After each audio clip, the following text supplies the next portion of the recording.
నమస్కారం city news కి స్వాగతం. ముందుగా ముఖ్యాంశాలు.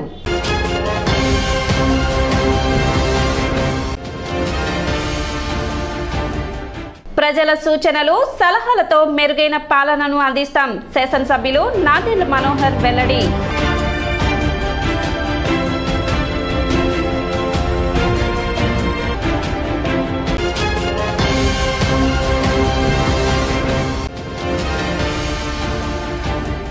ప్రపంచ పర్యావరణ దినోత్సవం సందర్భంగా పలుచోట్ల మొక్కలు నాటి ర్యాలీల నిర్వహణ.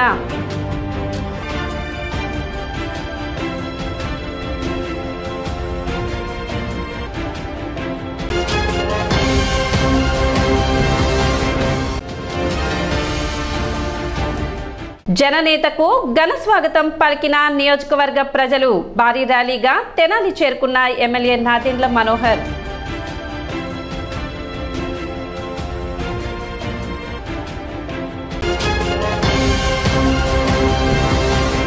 ఊహించని విధంగా ఘన విజయం కట్టబెట్టిన తెనాలి నియోజకవర్గ ప్రజలకు కృతజ్ఞతలని తెనాలి శాసనసభ్యులుగా ఎన్నికైన నాదెండ్ల మనోహర్ అన్నారు. స్థానిక జనసేన పార్టీ కార్యాలయంలో నిర్వహించిన విలేకరుల సమావేశంలో పార్టీ నాయకులతో కలిసి మాట్లాడారు. రాష్ట్రంలో కూటమికి అపూర్వ రీతిలో మద్దతు తెలపటమే కాక తెనాలిలో ఎన్నడూ లేని రీతిలో భారీ మెజార్టీతో గెలిపించిన ప్రజలకు కృతజ్ఞతలని మనోహర్ అన్నారు. ఇచ్చిన మాట ప్రకారం పట్టణంలో గంజాయి నిర్మూలన, మత్తు పదార్థాలపై ఉక్కుపాదం మోపుతామని, ప్రజలందరికీ ఆమోదయోగ్యమైన పాలనను వారి సలహా సూచనలతో చేస్తానని మనోహర్ హామీ ఇచ్చారు.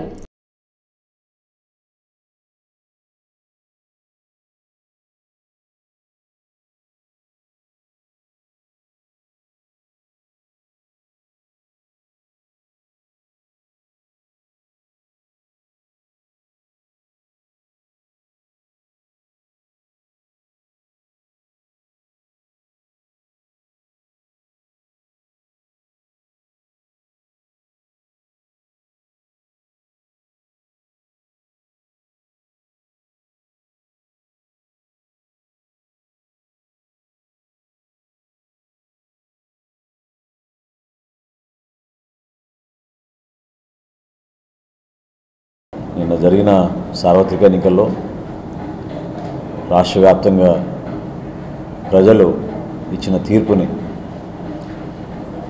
ఎంతో వినయంతో ప్రతి ఒక్కరు కూడా ప్రజాస్వామ్యంలో ఆలోచించాల్సిన అంశం ప్రజా తీర్పు. ప్రజలు ఆ విధంగా స్పందించి ఒక ప్రభుత్వం మార్చాలని ఒక నిర్ణయం తీసుకున్న తర్వాత ఏ విధంగా రాష్ట్ర వ్యాప్తంగా వైఎస్ఆర్సీపీ పార్టీని, ప్రభుత్వాన్ని ఇంటికి పంపించారో మనందరం కూడా గర్వపడాలి.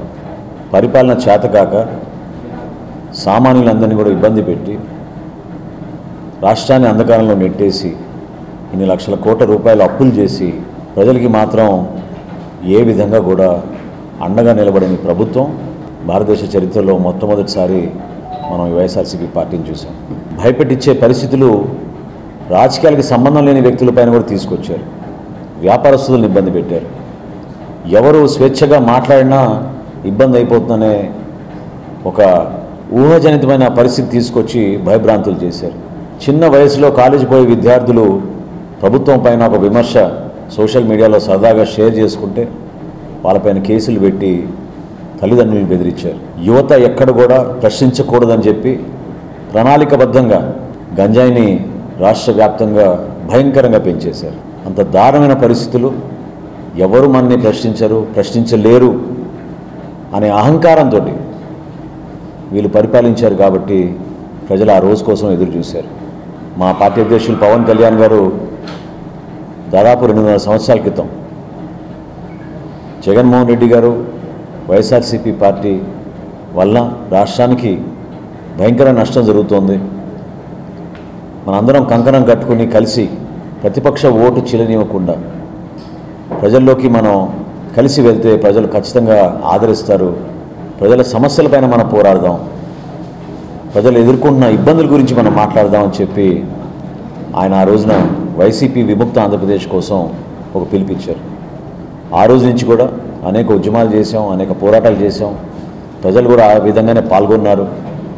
ప్రత్యేకంగా రోడ్ల దుస్థితి, భవన నిర్మాణ కార్మికుల దుస్థితి, కావాలని వీళ్ళు సృష్టించిన ఇసుక కొరత, ప్రభుత్వ ఆసుపత్రుల్లో సరైన వైద్యం దొరకపోవడం, ఆరోగ్యశ్రీ హాస్పిటల్లో వీళ్ళు డబ్బులు చెల్లించక వాళ్ళు వైద్య సేవలు మానేయడం, తెలుగు భాషని తుడిచిపెట్టడానికి కోసం వీళ్ళు చేసిన భయంకరమైన ప్రయత్నం, ఇవన్నీ కూడా ఎంతో బాధ కలిగించినాయి. కానీ ఎంతో ఓపికగా ప్రజలు ఎదురు చూశారు, నిలబడ్డారు. ఊహించని విధంగా ఒక చక్కటి తీర్పునిచ్చారు. కొత్త ప్రభుత్వం త్వరలోనే ఏర్పడబోతోంది. తెనాలి నియోజకవర్గానికి కూడా నేను ప్రత్యేకంగా మన ఓటర్లందరికీ మనస్ఫూర్తిగా ధన్యవాదాలు తెలుపుకుంటున్నాను. ఈ ప్రభుత్వం ద్వారా వాళ్ళు ఎదుర్కొన్న కష్టాల గురించి వాళ్ళు ఎప్పుడు గుర్తుపెట్టుకుని చాలా నిలకడగా నిజాయితీగా నిలబడింది మన రాష్ట్ర ప్రజలు, మన ఓటర్లు. తెనాలి ప్రజలు ఏదైతే కోరుకున్నారో ఆ విధంగా ఒక మంచి మేనిఫెస్టో ప్రణాళిక సిద్ధం చేశాం. ఎన్నికల ముందు ఆ వాగ్దానాలు చేశాం. ఖచ్చితంగా రహదారుల విషయంలో కానివ్వండి, మంచినీటి సౌకర్యాలు కల్పించడం విషయంలో కానివ్వండి, మున్సిపాలిటీ నుంచి మౌలిక సదుపాయాలు కల్పించే విషయంలో కానివ్వండి, లా అండ్ ఆర్డర్ విషయంలో కానివ్వండి, చాలా బలంగా జాగ్రత్తగా ఒళ్ళు దగ్గర పెట్టుకుని పనిచేసి ప్రతి ఒక్కరికి మంచి జరిగే విధంగా మేము ప్రయత్నిస్తాం. పర్యావరణం పట్ల ప్రతి ఒక్కరూ అవగాహన కలిగి ఉండాలనే ఉద్దేశంతో నిర్వహిస్తున్న ప్రపంచ పర్యావరణ దినోత్సవాన్ని బుధవారం తెనాలి మండల విద్యాశాఖ ఆధ్వర్యంలో కొత్తపేటలోని కార్యాలయం వద్ద నిర్వహించారు. వరల్డ్ ఎన్విరాన్మెంట్ కు సంబంధించిన ప్లకార్డులను చేతపుని ర్యాలీగా దేవి చౌక్ వద్దకు చేరుకొని నో యూజ్ సింగిల్ ప్లాస్టిక్ సంబంధించి ప్రతిజ్ఞ చేశారు. అనంతరం ఎంఈఓ వి జయంతి బాబు మాట్లాడుతూ విద్యాశాఖ ఆదేశాలను అనుసరిస్తూ విద్యార్థులకు పర్యావరణ ప్రాముఖ్యతను బోధించడం మరియు వారిలో పర్యావరణ పరిరక్షణ పెంపొందించేలా పాఠశాల స్థాయిలో ఎకో క్లబ్లు ఏర్పాటు చేయాలని అన్నారు. అదేవిధంగా ప్రతి ఒక్కరూ హెల్తీ లైఫ్ స్టైల్ని అలవర్చుకోవాలని కోరారు. పర్యావరణ దినోత్సవానికి సంబంధించిన డే వైజ్ షెడ్యూల్ను ఈ నెల 12వ తేదీ నుండి 19వ తేదీ వరకు వివిధ రకాల యాక్టివిటీస్ ద్వారా విద్యార్థులకు అవగాహన కల్పించాలని సూచించారు. ఇందుకు సంబంధించిన రికార్డును మెయింటైన్ చేయవలసిందిగా ప్రధాన ఉపాధ్యాయులకు తెలిపారు. ర్యాలీలో పాఠశాల ఉపాధ్యాయులు, ఎంఈఓ ఆఫీస్ సిబ్బంది పాల్గొన్నారు. జూన్ 5వ తేదీ ప్రపంచ పర్యావరణ దినోత్సవాన్ని నిర్వహించడం జరుగుతుంది. దీని యొక్క మెయిన్ ప్రాధాన్యత ఏంటంటే భూమిని పరిరక్షించడం, పునర్నిర్మించటం. మనం చేసే అనేకమైనటువంటి మానవ తప్పిదాల వలన మన జీవన విధానం అస్తవ్యస్తం అయిపోవడమే కాకుండా ఈ భూమి ప్లానెట్ని మన ఫ్యూచర్ జనరేషన్కి యాక్సిస్గా అందించలేనటువంటి దుర్భరమైన స్థితిలో ఉన్నాం. దీని కొరకు ఏం చేయాలి, ఎలా ఈ ప్లానెట్ని మనం కాపాడుకుని సురక్షితంగా మన తర్వాత తరాల వారికి అందజేయాలనే దాని గురించి భావి భారత పౌరులైన విద్యార్థుల్ని చైతన్యవంతం చేయటం, దాంతోపాటుగా సమాజంలో ఉన్న ప్రతి వ్యక్తి తన యొక్క గురుతరమైన బాధ్యతగా ఈ భూమిని రక్షించాల్సినటువంటి కార్యక్రమాలని, అలవాటుల్ని అలవర్చుకోవాల్సిన ఆవశ్యకతను తెలియజేయడమే ఈరోజు యొక్క ప్రత్యేకత. స్థానిక గంగానమ్మపేటలో జరిగిన పత్రికా విలేకరుల సమావేశంలో రాష్ట్ర మీడియా ప్యానలిస్ట్ పాటిబండ్ల రామకృష్ణ మాట్లాడుతూ రాష్ట్రంలో కేంద్రంలో ఎన్డీఏ ప్రభుత్వం ఏర్పడిన సందర్భంగా ప్రధాని నరేంద్ర మోడీకి, తెలుగుదేశం పార్టీ అధినేత నారా చంద్రబాబు నాయుడుకి, జనసేన అధ్యక్షులు పవన్ కళ్యాణ్కి శుభాకాంక్షలు తెలిపారు. అదేవిధంగా తెనాలి ఎమ్మెల్యేగా రికార్డు మెజార్టీతో గెలిచిన నాదెండ్ల మనోహర్కు, గుంటూరు ఎంపీగా గెలిచిన పెమ్మసాని చంద్రశేఖర్కి శుభాకాంక్షలు తెలిపారు. రాష్ట్రంలో కేవలం ప్రజలకు డబ్బులిస్తే సరిపోతుందా, అభివృద్ధి చేయనవసరం లేదనుకున్న ప్రభుత్వానికి తగిన బుద్ధి చెప్పారని అన్నారు. కూటమికి గెలుపు ద్వారా ప్రజలు సంక్షేమంతో పాటు అభివృద్ధి కోరుకుంటున్నారని ఓటు ద్వారా తెలియజేశారని తెలిపారు. కేంద్రంలో రాష్ట్రం డబుల్ ఇంజిన్ సర్కార్ ద్వారా ఈ రాష్ట్రం రాజధాని అమరావతిని, పోలవరాన్ని వెంటనే పూర్తి చేసి ఈ రాష్ట్రాన్ని అభివృద్ధిలోకి తీసుకువెళ్తారని అన్నారు.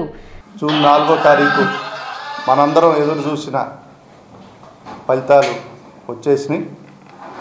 రాష్ట్రంలో అత్యధిక మెజారిటీతో ఎన్డీఏ సర్కార్, అదేవిధంగా దేశంలో కూడా మూడోసారి ఏదైతే గతంలో జవహర్లాల్ నెహ్రూ గారు 3 సార్లు ప్రధానమంత్రిగా చేశారో ఆ రికార్డుని బద్దలు కొడుతూ నరేంద్ర మోదీ గారు 3వసారి ప్రధానమంత్రిగా అవ్వబోవటం, ఇది నిజంగా ఈ దేశానికి, ఈ రాష్ట్రానికి కూడా శుభసూచకంగా భావిస్తూ ఉన్నాం. అదేవిధంగా పాలకులు ఈ రోజుకైనా తెలుసుకోవాల్సిన విధంగా ప్రజలు మనకి ఓటు ద్వారా తీర్పు చెప్పారు. అభివృద్ధి అనేది పక్కన పెట్టి కేవలం ప్రజలకు పథకాల పేర్లతో డబ్బులు ఇస్తే ప్రజలు ఓట్లేస్తారు అని ఎవరైతే భావిస్తూ ఉన్నారో వారందరికీ కూడా ఈ తీర్పు ఒక చెంపపెట్టు లాంటిది. కార్యక్రమంలో అసెంబ్లీ కన్వీనర్ కటారి వాసుదేవ నాయుడు, కొత్తపల్లి యోగానంద కిషోర్, యశ్వంత్ నవీన్ తదితరులు పాల్గొన్నారు. ప్రపంచం మొత్తం ఎదురు చూస్తున్నటువంటి ఈ ఎలక్షన్ ఫలితాల గురించి నిన్న భారతదేశం కాకుండా ప్రపంచం మొత్తం చూసినాక అందరూ చాలా సంతోషంగా కేంద్రంలో ఎన్డీఏ విజయవంతంగా ఎక్కువ సీట్లు రావడం, అనుకున్నన్ని సీట్లు కొద్ది తగ్గినా కానీ ప్రభుత్వానికి ఎలాంటి డోకా లేకుండా చేయటం, అదేవిధంగా రాష్ట్రంలో కూడా ఊహించినటువంటి ఫలితాలు రావటం, అదేవిధంగా మన తెనాలి నియోజకవర్గానికి వచ్చే లోపల ఈ మనోహర్ గారు కూడా ఊహించినటువంటి మంచి మెజార్టీతో దగ్గర 50,000 దగ్గర రావడం అంటే ఇది తెనాలిని రికార్డు సృష్టించినట్టు అయింది. పూర్తిగా మన తెనాలి నియోజకవర్గంలో కానీ, అదేవిధంగా రాష్ట్రంలో కానీ, అదేవిధంగా కేంద్రంలో కానీ కృషి చేసినటువంటి ప్రతి ఒక్కరికి మా బీజేపీ తరఫున అందరికీ ధన్యవాదాలు తెలుపుతున్నాము. సార్వత్రిక ఎన్నికల్లో ఇండియా కూటమి విజయం సాధించడం అభినందనీయమని నియోజకవర్గ ఇన్ఛార్జ్ డాక్టర్ చందు సాంబశివుడు పేర్కొన్నారు. స్థానిక మారిస్పేటలో కాంగ్రెస్ పార్టీ కార్యాలయంలో నిర్వహించిన విలేకరుల సమావేశంలో ఆయన మాట్లాడుతూ రాహుల్ గాంధీ చేపట్టిన జోడో యాత్ర వల్ల దేశంలో గణనీయంగా సీట్లు పెరిగాయని, అధికారానికి కొంత దూరంలో ఆగిపోవడం బాధాకరమైనా గానీ సీట్లు పెరగడం సంతోషంగా ఉందని చందు సాంబశివుడు పేర్కొన్నారు. రాష్ట్రం అభివృద్ధి చెందాలంటే కాంగ్రెస్ పార్టీని రాష్ట్రంలో గెలిచిన టీడీపీ సపోర్ట్ చేయాలని ఆయన విజ్ఞప్తి చేశారు. మన రాష్ట్రంలో గెలిచినటువంటి చంద్రబాబు నాయుడు గారు కానీ, తెలుగుదేశం కానీ, పవన్ కళ్యాణ్ గారు వీళ్ళిద్దరూ కలిసి అధికారం ఉపయోగించుకోవడం కోసం బీజేపీ కొన్ని సీట్లు ఇచ్చారు. 6 సీట్లు ఇచ్చిన 3 గెలిచారు. వీళ్ళైతే అన్ని గెలిచారు కానీ ఒకటే తప్పదు.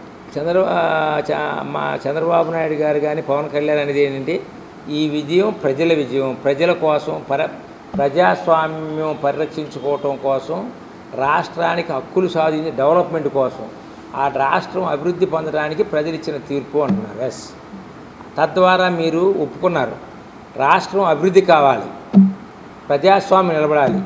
అలా నిలబడాలంటే మన రాష్ట్ర విభజన చట్టంలో ఉన్నటువంటి అంశాలన్నీ నెరవేర్చాలి. విభజన చట్టంలోని అంశాలు నెరవేర్చాలంటే ముఖ్యంగా మనకి ప్రత్యేక హోదా రావాలి, తర్వాత మనకి ఇక్కడ క్యాపిటల్ రావాలి, రాజధాని రావాలి, స్పెషల్ రైల్వే జోన్ రావాలి, పారిశ్రామికీకరణ జరగాలి, అది చెన్నై వైజాగ్ ఇండస్ట్రియల్ కారిడార్ రావాలి, ఇవన్నీ స్పెషల్ రైల్వే జోన్ రావాలి. ఇవన్నీ రావాలంటే అది కాంగ్రెస్ పార్టీ వల్లే సాధ్యం. 10 సంవత్సరాల నుంచి ఉన్నటువంటి భారతీయ జనతా పార్టీ నాయకత్వంలోని నరేంద్ర మోడీ గారు మనకి చెప్ప చూపించాడు తప్పితే ఏమి ఇవ్వాల. అలాంటి నరేంద్ర మోడీ గారికి సపోర్ట్ చేస్తారా? భారతీయ జనతా పార్టీ సపోర్ట్ చేస్తారా? మేము ఆంధ్రప్రదేశ్కి ప్రత్యేక హోదా ఇస్తాము, హామీలను నెరవేరుస్తామని ఘంటాపథంగా చెప్పేటువంటి రాహుల్ గాంధీ గారు కాంగ్రెస్ పార్టీకి సపోర్ట్ చేస్తారా? ప్రజాస్వామ్యాన్ని పరిరక్షించేటువంటి ఎంతకాలం పరిపాలించినా కానీ ఇలా ప్రతిపక్ష నాయకులను జైల్లో వేయకుండా చూసి అందరినీ గౌరవంగా చూసినటువంటి కాంగ్రెస్ పార్టీ రాహుల్ గాంధీ గారికి సపోర్ట్ చేస్తారా? మిమ్మల్ని 53 రోజులు జైల్లో పెట్టించినటువంటి ఇండైరెక్ట్గా మోడీ గారికి సపోర్ట్ చేస్తారా? ఒకసారి మీరు ఆలోచించుకొని మన రాష్ట్రానికి మేలు జరగాలంటే, మీకు కూడా మేలు జరగాలంటే రాహుల్ గాంధీ గారు కనుక మీరు ఇస్తే you are king maker. Chandrababu Naidu garu ఇవాళ ఇండియాలో కింగ్ మేకర్, అనుమానాలు వితౌట్ ఎనీ డౌట్. ఇస్తే తప్పనిసరిగా రాహుల్ గాంధీ గారు ప్రధానమంత్రి అవుతారు, మన రాష్ట్రానికి మేలు జరుగుతుంది. తెనాలి నియోజకవర్గ ప్రజలందరికీ కూడా ముందుగా పట్టణ అధ్యక్షుడిగా నమస్కారాలు తెలియజేస్తున్నాను. నిన్న జరిగిన